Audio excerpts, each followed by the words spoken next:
Magandang araw mga ma'am and sir, meron akong i-recommend sa inyo isang produkto ng paborito. Ito ang odor and fly powder.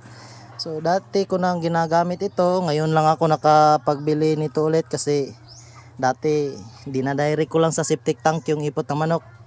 Kasi ngayon gagamitin ko yung ipot ng manok kaya nilagay ko lang dito sa stock room.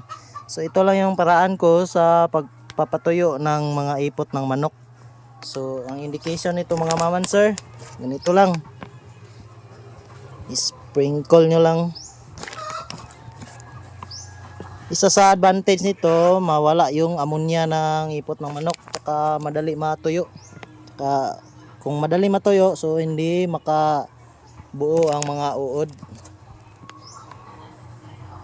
So ganito lang mga ma'am and sir. So click nyo lang sa yellow basket para malaman nyo ang resulta kung gaano ka epektibo itong produkto na to.